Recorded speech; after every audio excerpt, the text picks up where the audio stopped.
Akkam jirtu daawwattoota FiB kun qophii elelleeti. Qophiin elellee torbanitti al tokko karaa FiB qofaan kan isiniif darbudha. Egaan akkuma beekamu qophii kana keessatti shamarran akkasumas dubartoota beekumsaaf ogummaa adda addaa qaban kan isinirraa barattu fakkeenya isiniif ta'u jennee yaadnu kan irratti isin dhiyeessudha.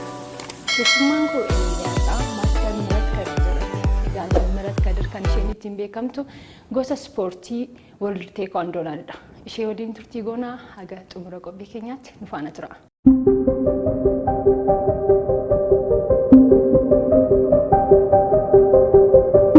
MIHRAT baga nagaan dhufte. Baga nagaan eeyyamtu. Tolee egaan akkuma beekamu shamarran yeroo baay'ee gaafa karaarra deemnus ta'uu danda'a. Ammuma gaafa gara istuudiyoo keenyaatti dhuftes ta'uu danda'a. Ijoolleen dhiiraa karaarratti ijoollee durbaa qoccoluu baay'ee jaallatu. Waan akkasii mudatee beekaa? Na mudatee beekaa yeroo baay'ee. Garuu yeroo baay'een deebiin deebisuuyyu. Deebi'oo deebiftee arrabsoonis hin jira. Wanti biraas dhufuu danda'a. Yeroo baay'ee cadhiseetuma deema. Malee ijoollee dhiiraa tuqxee mayyuu hin beektu jechuudha. Akka tasaa yoo na arsan naalbaata irra deebi'ee ilaala. Ilaaltee ma bira dabartaa jechuudha. Laaleetuma sirriitti ilaala. Achiin bira darba yeroo baay'ee wadhabbii keessan seenuuyyu. Deebis hin deebisu. Ati gosa ispoortii hedduutu jira miti biyya keenya keessa. Akkamittiin gosa ispoortii isa kanaa filachuu dandeessee? Akkamittiin gara kana dhufte? Duraan dursee ispoortii baay'ee shaakalaa ture. Kubbaa miilaas hin taphadhaan ture. Jimnaastikiis xiqqoo yaalaa ture.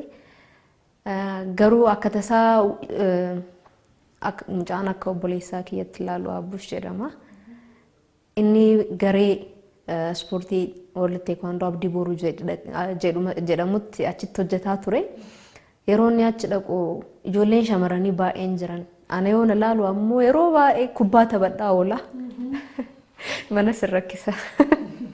Kubbaa taphadhaa oola ispoortii kana baay'ee baay'isa. Yoo ilaalu shamara tokkotu turte yeroo san jechuudha. Achi maatii koo dhufee gaafate haadha kootti hime. Kadhaa guddaa booda garee seenee teekwaandoo san seenee jechuudha. Maatiin siif ayyamuu didaniitu? Na ayyamuu didan. Abbaan kan koo barumsa kiyya irratti akka xiyyeeffadhu barbaadaa ture. Booda haadha kiyya yeroo baay'ee kadhadhee rakkisee jennaan na ergite gara garee sanii jechuudha. Waggaa meeqatti kan teekwaandoo jalqabde? 97. Akkasii. Kutaa 4 baradhaa ture. 97 irratti teekwaandoo jalqabe jechuudha. Shamarran akkuma beekamtu keessattuu biyya keenya keessatti ispoortii irratti hedduminaan hirmaannaan isaanii gadi bu'aadha. Maaliif sitti fakkaata kun? Haala baay'ee kaafnee haasa'uu dandeenya. Garuu wanti guddaan gara teekwaandoottis haa ta'u, gara kubbaa miilaattis haa ta'u, gara ispoortii biraattis yoo ta'e ilaalchi uummanni keenya ispoortiif qabu shamarran yoo hojjetan adda. Shamarran diida oolanii shamarri mana seentee waa hojjechuu qabdi jedhanii itti waan amananiif yeroo baay'ee gara ispoortii kanas yoo deemtu waan biraa irra oolti jedhanii yaadan. Sun ammoo ilaalcha gaariilee natti fakkaatu. Shamarran baay'ees gara ispoortii dhaqanii hojjetanii kubbaa miilaa taphatanii yoo dhufan arrabsoonis hin jira.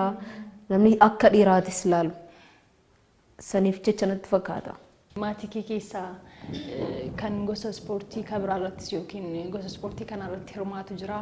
Deeggarsi maatii keetii maal fakkaatame? Maatii keessatti namni mul'uun gara ispoortii kana obboleettii teekwaandoollee hojjetaa turte. Kubbaallee waliin taphannaa ture.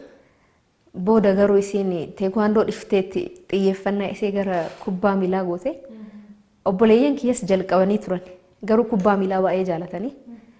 Booda gara kubbaa miilaa deebi'anii obboleettiin tiyyaa amma kubbaa miilaa taphatti. Yuunivarsiitii Gondar turte achumatti barataatti garee Gondariif taphataa turte achuma jechuudha. Barumsaan maalirra jirta yeroo ammaa kanatti ati? Amma barumsa idileedhaan jechuudha. Barumsaan maastersii kan koo baradhaan jira waggaa lammaffaadha. Waaqni jedhee barana eebbifama. Maal barachaa jirta? Sport managementiin baradha. sadarkaa ammarra geessee jirtu kanarratti dubartoonni kabiraan jiru akka biyya keenyaatti jechuudha.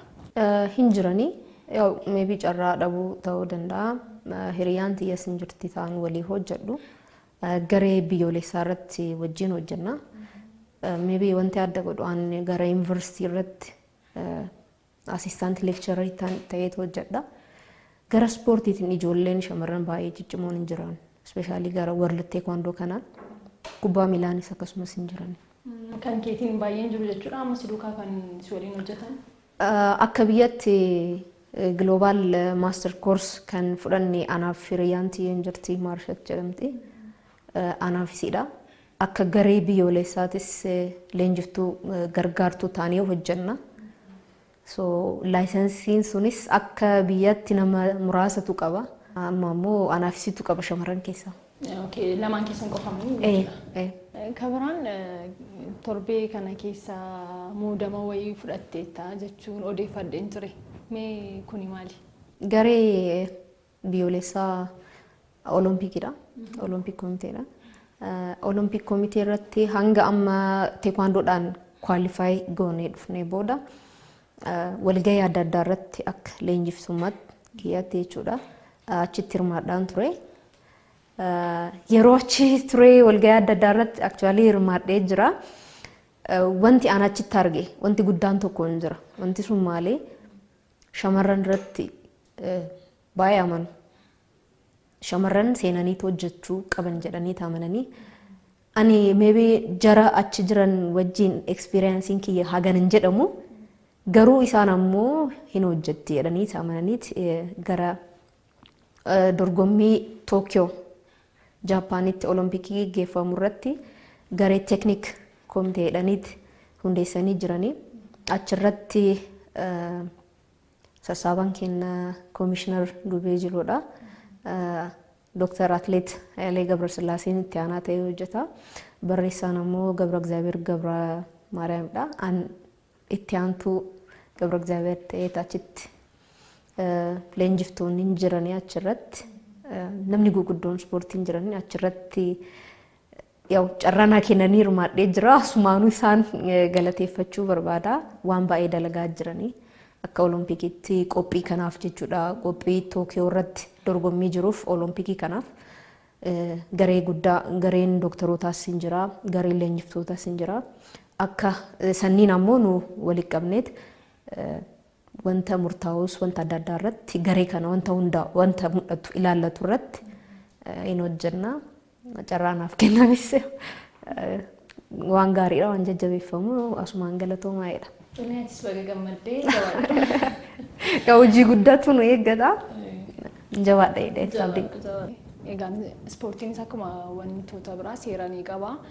Seerotni ispoortii maal fa'i? Amma fakkeenyaaf ani ispoortii hojjechuuf gara keessan otoo dhufee maaltu narraa eegama narraa? Akka nama haaraatti gara garee sanaa yoo dhuftu wanta si himamutu jira. Akka beezik jedhametti jechuudha. Ruulii teekwaandoo irratti nama kabajuu qabda. Hiriyaa kee kabajuu qabda. Maatii kabajuu qabda. Wanti guddaan kabaja jedhee achitti leenjisaa kan kee kabajuu qabda. Qulqullina kan kee eeguu qabda.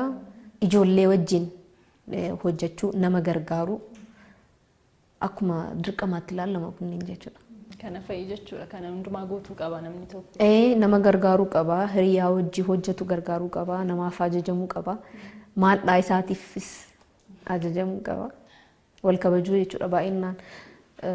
Wal kabajuu irratti kan hundaa'e seerri guddaan jechuudha. Mee ispoortii kanaan wal qabatee jechuun ofii kee ispoortii keessa waan jirtuuf ijoollee dhiiraa yookaan jechuun nama jaalalaafis haa ta'u wanna biraaf si haasofsiisee sodaachisteet ni beektaa? Nama jaalalaan dhufe jaalalli wanti guddaa. Jechuun nama si dhagahuu hin dandeenye jechuudha. Akkas godheen beeku dhugaa dubbachuu fi namnis jechuun waan jiru hin haasofta. Yoo waliigaltee yoo jiraate haala hin jijjiirta. Waliigaltee dura amansiisuu qabda nama sanitti waan sitti dhaga'amu himuu qabda. Seeraan jechuudha. Nama san kabajtee namni sunis si kabajeeti. Waan ispoortii hojjechuuf hojjedhuuf osoo hin taane akkaan shamara ta'uu kiyyaan na kabajuu qaba. anis ammoo isan kabaja. Kabajuma saniin deebii jiru sirriitti wal deebisa. Wanti guddaan waliin haasa'u. Yoo haasofte waan maraa sirreessuu dandeettan. Malee ijoollee dhiiraa rukutteen beektu. Hin kabaja ani actually garaarsi dhadhee guddadhe. Kabajni hin jira. Safuun wanti jedhamu jira Oromoo keessa. An safuu saniin guddadhe so kabaja qaba jechuudha. Mee gaanatam yeroo ammaa kanatti leenjistuu taateetu jirta. Mee ijoollee leenjistuu sana keessatti hirmaannaan shamarranii maal fakkaata? Ati immoo deeggarsati shamarraniif addatti gootu jira achi keessatti jechuudha. Ijoolleen shamarranii amma garee biyyoolessaa keessas ijoolleen shamarranii ciccimuun jiranii haala danda'een kama dhugaa dubbachuuf wanta danda'een yeroo baay'ee isaan gargaara. Isaan haasawulleen barbaadanii shamarran rakkoo isaan akka shamarratti rakkoo baay'eetu isaan mudatuu danda'a. Wanta sanniin wanta isaan gargaaruu qabu hin gargaara. Gara leenjisuutiinis gara jiruu isaanii kan biraatiinis wanta danda'u hin godha jechuudha. Garee gara yuunivarsiitii kiyyatti yoo dhufu garee shamarraniin qaba kan kilaba yuunivarsiitiif taphatan jechuudha. Garee shamarranii dorgommii Finfinnee irratti godhamu irratti yuunivarsiitii san kilaba san deeggaranii achitti taphatu jechuudha. Ijoollee saniin wajjin amma hojjedhaan jira. Ijoolleen adda addaas kan yuunivarsiitii irra jiran dhufanii garee san wajjin dalaguuf jechuudha. Hin dhooguuni. Ani yeroo baay'ee akka hojjetan fedha. Waan an ispoortii irraa argadhe isaanis akka argatan fedhan. Akka ka'inni isaanii baay'ee namatti tola wanti ispoortiif qaban jechuudha. Shamarree yoo taatu ammoo hin sodaatan si bira dhufuuf. Haalli isaanii baay'ee namatti tola. Garee yuunivarsiitii kan biraa ammoo kan daa'immaniin qaba. Waggaa 5 hanga 15 jechuudha. Achirratti baay'inaan ijoollee shamarrantu jira. Waan baay'ee wanta gaafii isaanitti ta'e hin darbani na gaafatan. Anis ammoo baay'ee isaan waliin walitti dhiyaadha. Haalli isaan waan kenneef san manatti hojjetanii dhufaniit natti agarsiisanii baay'inaan. Yeroo hojjetanis shamarran bakka tokkotti ta'anii hojjetan. Ijoolleen dhiiraas hin jiranii. Garuu baay'inaan yoo ani sarara irratti akka isaan dhaabatanii hojjetan hundumtu bakka tokko dhaabatan. Shamarran jechuudha. Shamarran yaa. Anammoo maaliif miksin taatan jennaan noo hojjekeen hojjenna.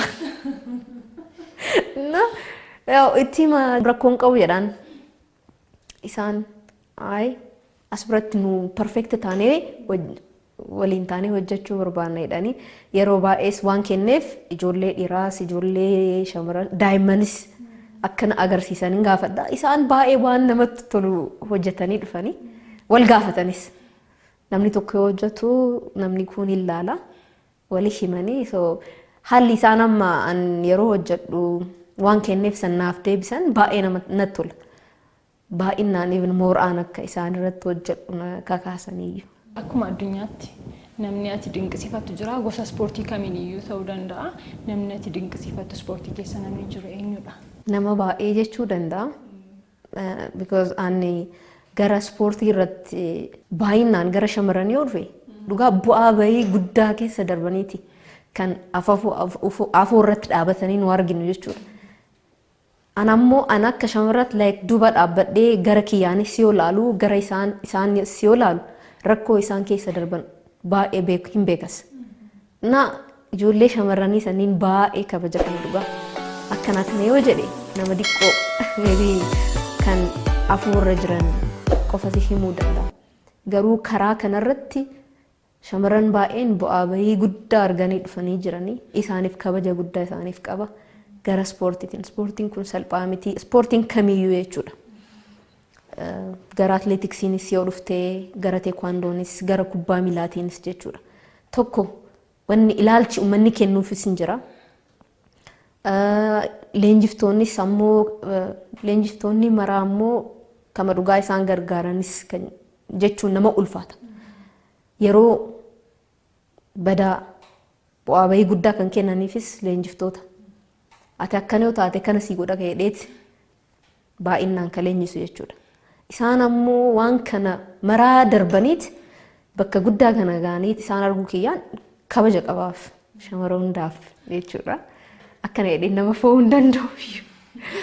Mega akkuma beekamu yeroo ammaa kanatti waa'een dhibee koronaa hedduminaan haasa'amaa jira akka addunyaatti jechuudha. Doktoroonni tokko tokko ispoortiilee hojjedhaa kan jiran jiru. Mi'aati maal jetta kanaan ispoortii hojjetan moo maal sitti fakkaatame? Dhugaa dubbachuuf gaaffii ulfaataadha. Kama dhugaa jechuudha. Ani gara nama fayyaatii miti. Actually amma yeroo yeroodhaan wanti jijjiiramaa dhufuun jiru baay'eedha. Dhibee kanarraan hundaa'e jechuudha. Anis akka nama biraatti wanta addunyaa irratti riisarchii ba'aa jiru or gama doktorotaan waan dhufaa jiru kan laalaa jiru. Amma namni tokko tokko amma ispoortii hojjaa ture. Namni ammoo baay'inaan jiimii keessa hojjetu haalli itti daddarbu ammoo baay'ee ta'ee jira.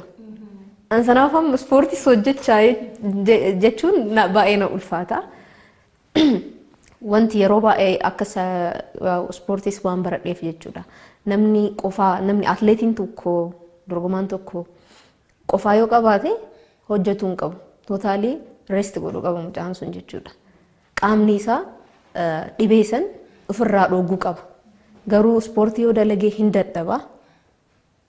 Sigalee dadhabbiin hin jira. Dadhabbii san keessaa immoo nafti isaa waan san dhibee san baay'inaan ofirraa dhooguu dhabuu danda'a. Namni boqonnaa fudhateetti ammarratti wanti jiru even namni qofaa yoo qabaate namni atleetiin nama biraati miti.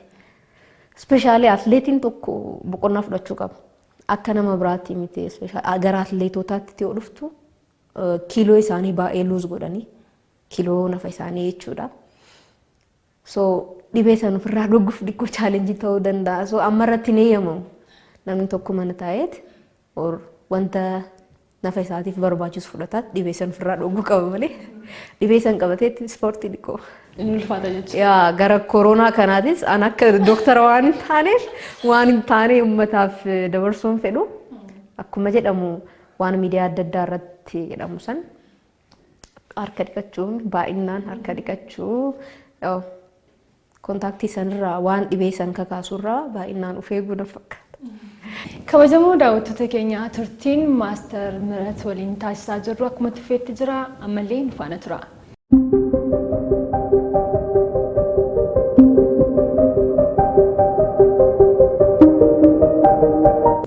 Tolini MIHRAT amma suuraan asirratti argaa jirru Kooriyaa tokko waliin suuraa kaatiitu jirta. Natti fakkaata suuraan kun xinnoo tureera malee tudhiyoodha ta'anii jechuun waan ture. Mee eessatti ture kun suuraan kun? Suuraan kun biyya Kooriyaa yeroo jalqabaatiif leenjistummaatiif dhaqee ture. Global License Course jedhama. Addunyaa irratti leenjistoonni adda addaa bakka sanitti dhufanii nama 56 ture.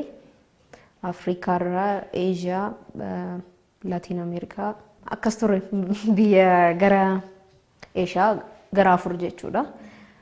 Addunyaa irraa walitti qabamnee dhufnee leenjii ji'a tokko ture. Achitti kan ka'e suuraan kun 2009 irratti sirriitti beeksisuu qabda akka amantaa. Yaa 2009 ammaa miti sodaatinaa ture jechuudha. Nama meeqa taataniitu kan deemtan asii Itoophiyaadhaa kan deemtan jechuudha biyya keenya? Biyyarraa kan deemne asii ji'a tokkoof leenjii kana irratti hirmaachuuf dorgomneet dhiira tokkoof anaadha wajjin deemne jechuudha. Kooriyaa ji'a tokkoof achi turree deemne. Tolimi amma sadarkaa maasterii irra geesseetu jirta. Kana booddee sadarkaan hafee jira. Maalimi kana booddee maaltu sirraa eegama? First daanii teekwaandoodhaan jechuudha. First daanii haga third daanii yoo qabaatte leenjisaa taatee saabamneem jedhama. Amma fourth daanii yoo qabaatte ammoo maaster jedhama jechuudha teekwaandoodhaan. Maaster ta'eet garuu torbaa booda daanii torba kan qabu grand master jedhama gara teekwaandootiin jechuudha. Kana fakkaata. Ispoortii kanaanis wal qabatee nyaata nyaatamu irratti akkamiin of eegdaa? Dhugaa dubbachuuf akkana hidheet yeroo baay'ee wanti haasa'u hin jiru jechuun waan kana nyaadhu kana nyaadhaa wanti jaaladhu jiraachuu danda'a. Garuu amma gara leenjitti yoo seennu baay'inaan bakka tokkotti waan taanuuf wanta ispoortiidhaaf wanta qaama keenyaaf barbaachisu nyaanna. malee wanti adda jedhu jiru wanti jaaladhu waan garaannanii kanan jaaladha. Arsiitti waan dhalattee. Kabra agana muloo nyaata kana filadhu. Kabraan immoo wanti odeeffadhe MIHRAT meekaappiin fayyadamtu jiran yeroo baay'ee shamarran pirogiraamii irratti ta'u baay'inaan yeroo ammaa kanatti meekaappiin fayyadamu MIHRAT immoo meekaappii hin fayyadamtu jechuudha geera ammam nu gaadhamee kun. Ani fayyadamu nama biraatiinis yaa hin fayyadaminaa jechuun danda'u garuu yeroo baay'ee amma ispoortii irra taateet ispoortii meekaappii dibattee hojjechuuf hin ta'u. Asii galee furuun jira furuu miti even shamarran yoo bu'an iyyuu akkam meekaappiin yeroo kiyya baay'inaan gara ispoortiis waan ta'eef gara mana barumsaattis waan tureef xiyyeeffannaa yeroo kiyyas kenneen beeku baay'inaan waan akkasaniif gara meekaappiitiin jechuudha. Ammas qophii adda addaas yoo deemu meekaappiin godhadhu amma irratti jechuudha hin beeku. Garuu shamarran yeroo tokko meekaappii godhatan hin bareedanii akkanumaan iyyuu hin bareedani osoo meekaappiin godhanne. Maaldhaa yeroo baay'ee yoo ka meekaappii godhattu yeroo biraa nama bira deemuuf dirqama godhachuu qabda konfidensii kan kee diqqoo natti fakkaata. Akka kiyyatti jechuudha. Wanta tokko irra deddeebisaa yoo goote meekaappii san malee bakka wayii deemuun feetu wanti kun diqqoo naaf natti hin tolu. Hagana muluu cinqamuyyuu hin barbaadu akkanumaan wanti waaqni nuuf kennes nu akkanumaan shamarran hin bareenna osoo hin godhanneeyyuu jechuudha. So ani godhadhu. Dinqisiifattuu miti jechuudha meekaappii. Shamarran tokko irratti baay'ee bareeda. Garuu an ishee irratti bareedeef jedhee taan dibadhu. Yoo laaltu meebii amma namni tokko qarshii qabaatte waan siif ta'u waan gaarii argachuu dandeetta. Amma garuu waan even fuula kan kee balleessudha kan jiru jechuudha. Isaan irratti kwaalitii nu filannu irrattis xiyyeeffannaa godhuu qabna. Because wanti kun fuula keenna bareedina kenna guddaan fuula kenna irra jira. Sanammoo wanta qarshii diqqoodhaan fuula kenna balleessuun nurra hin jiru. Akkanumaanuu waan jaalatamu waan baay'ee qabna jedhee tana manan. Telemee gara ispoortiitti si deebisee gosa ispoortii kana keessatti galiin kee maal fakkaatame? Teekwaandoodhaan an garee dhuunfaa kiyyaan qabu. Garee biyyoolessaa irratti hojjedha. Gareen dhuunfaa kiyya ka qabuun jira gara yuunivarsiitiin garuu san irratti tola ooltummaan hojjedha ijoollee irratti jechuudha. Ijoollee irraa wanti argadhu qarshiin tokkos hin jiru. Garuu waan ispoortii jaaladhu kana waan isaan barsiisuuf wanti argadhu gammachuu argadhutu jira malee wanti akkana hin argadhe hin jiruyyuu. Gara garee biyyoolessaatiin ji'aan qarshiinaa kaffalanii qarshiin sun akkuma yeroo jalqabe saniin jechuudha. Yeroo jalqabe san baay'ee ulfaataa tureenaaf. Qarshiin ji'aan 4,000 kaffalanii akkuma jalqabeen jechuudha. Taaksiin hin jira. Obboroo mana sa'a 11 baa taaksis dhabuu danda'a. Yaada keessin guutuu sa'a 12 wadhakkatti bakka leenjii gahuu qaba jechuudha. So subiin ka'eet gara taaksii qabachuuf deema. Yoo dhabe ammoo dirqama laadaa qabadhee deemuu danda'a akka yeroo narra hin darbine. Deebiit ammoo sa'a boodas torbaaniin guyyaa 6 hojjanna. Sanbata guddaa qofa boqonnaan kee jechuudha. Obboroos galgalas teekwaandoo hin hojjechiifnaa. Achi hojjechiiseet obboroo bakka teekwaandoo deebiit gara yuunivarsiitiis hojii waan qabuuf achi dhaqeet achittis waan dirqama narraa eeggamu fixadhee deebiit galgalas gara treeningii san deebi'a. Yeroo san irratti kisi kiyya keessaayyuu baafadhaati wanti baasiitti baaseen jiraayyuu.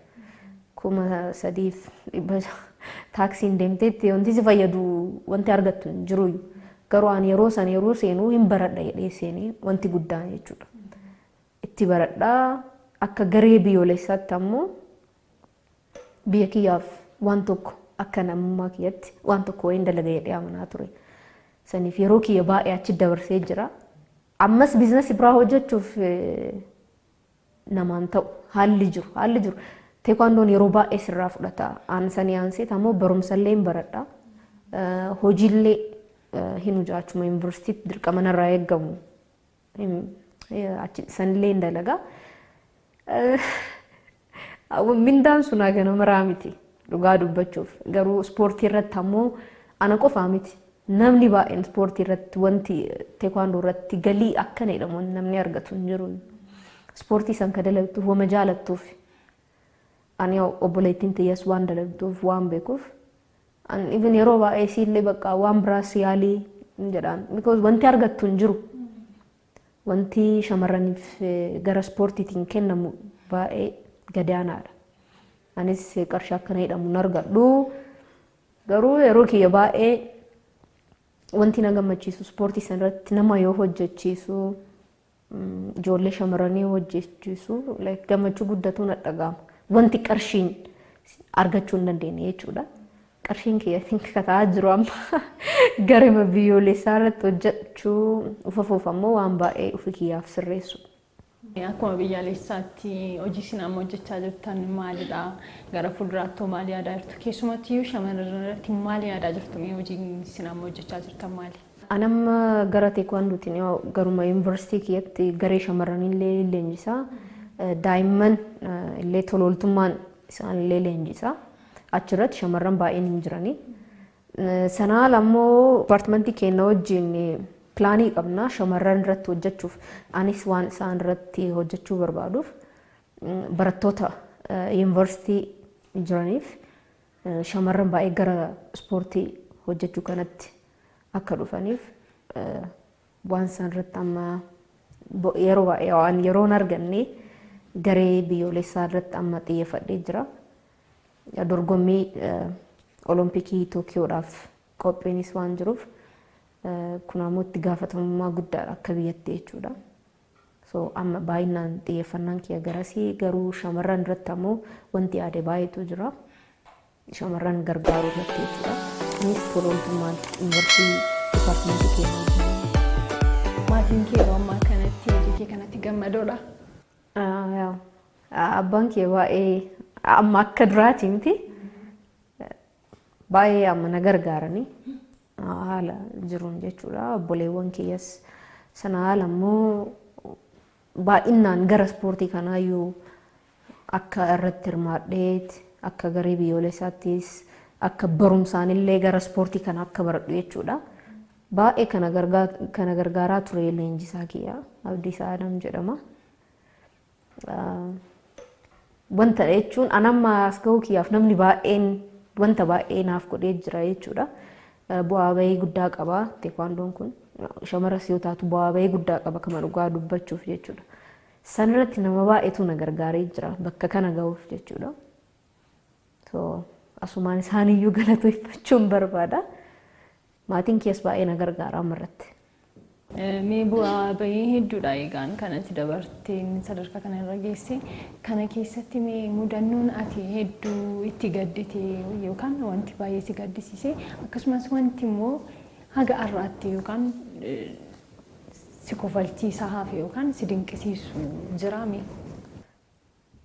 Teekwaandoo kana keessa bu'aa bahii guddatu jira. Ana qofa sun taane nama hojjetu hundaafuu bu'aa bahii qaba. Hin miidhamtaa.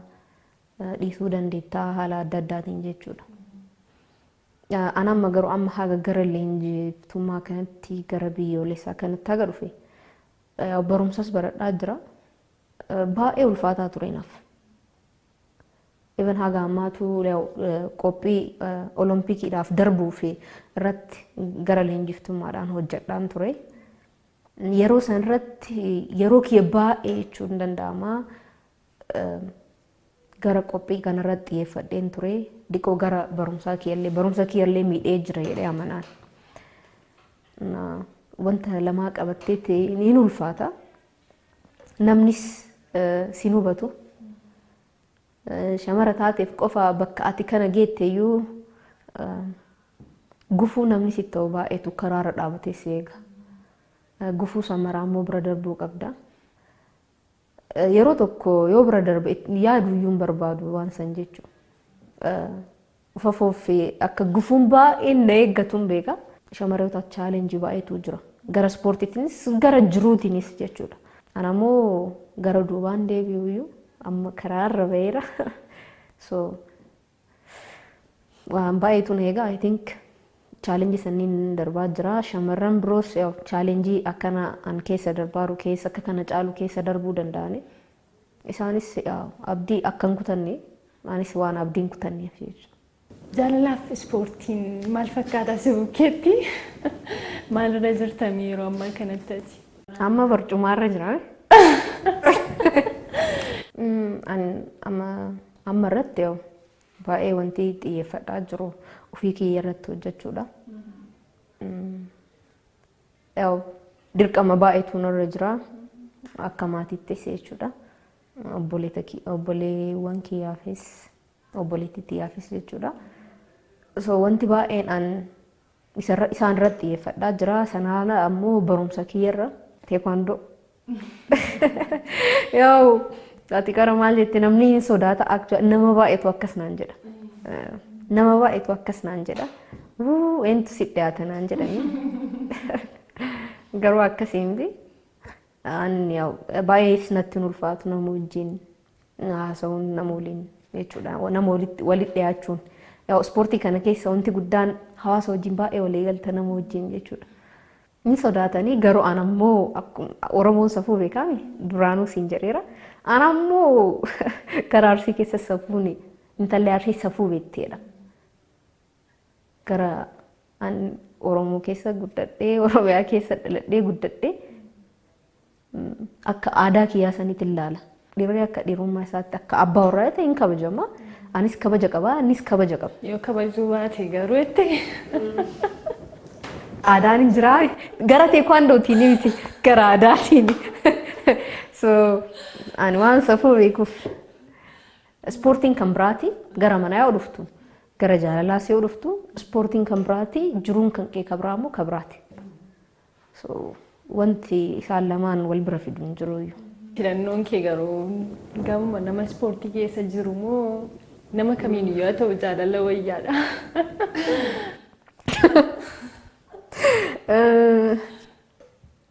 Gara ispoortii waaman jedhu wanti guddaan nama wajjin walii galteedha.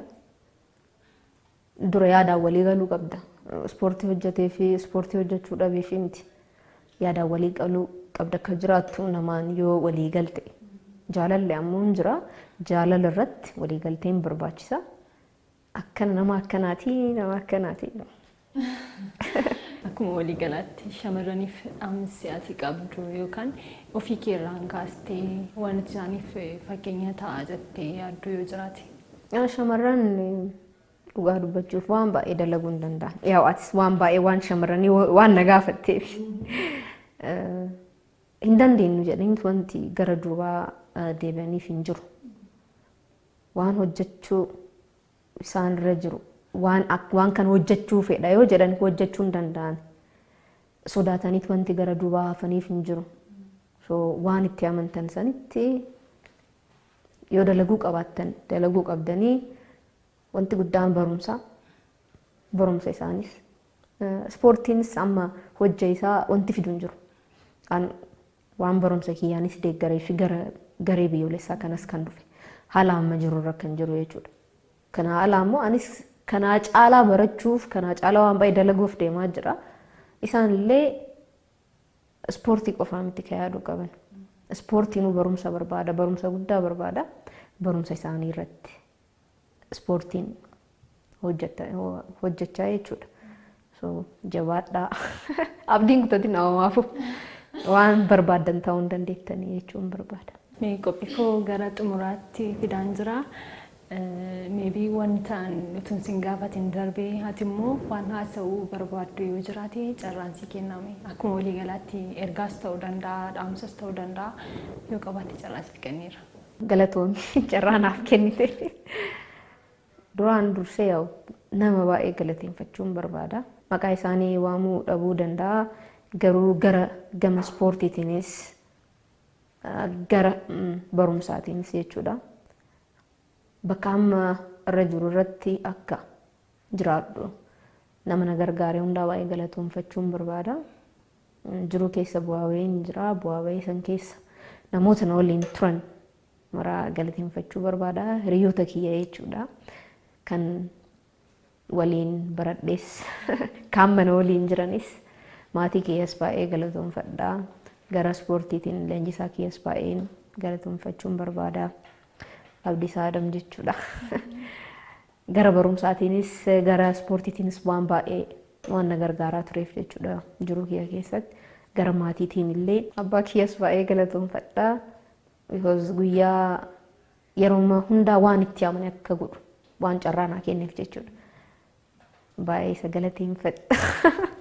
Gara amma bakka hojii jiranis jara walii hojjedhus ijoollee yeroo garee biyyoolessaa keessa turan baay'ee isaan galateeffachuu barbaada. Yeroo keessa darbine keessa jechuudha. Namoota yeroo ulfaataa naaf kennaniif isaanis asumaan galateeffadha. Osoo isaanii yeroo badaa naa kennuu barbaadanii anaa asitti argamuu dhabuu danda'a. Isaan mo'achuuf deemaan ture addaas ga'eera. Ammaa booda sammuu waan baay'eetu na eeggata. Wanti guddaan galatooma. Isinis waan naaf feertaniif galatoomaa jechuun barbaada. Uummata badhaafis galatoomaa waan na jajjabeessaniif. Tolee, ulfaadhuu qophii biroodhaan walitti deebina. Hayyee galatooma. Kabajamoo daawwattoota keenya turtiin Maaster Mihirat waliin taasisnee kana fakkaata ture. Egaa isheerraa waa hedduu akka barattan fakkeenya akka isheen isiniif taatu abdii guddaa qabna. Qophii kana qopheessuun kan isin biraan ga'e Anayyaantu Tulluu. Torban qophii eebilee kabaroodhaan walitti deebina. Haga torban gaarii.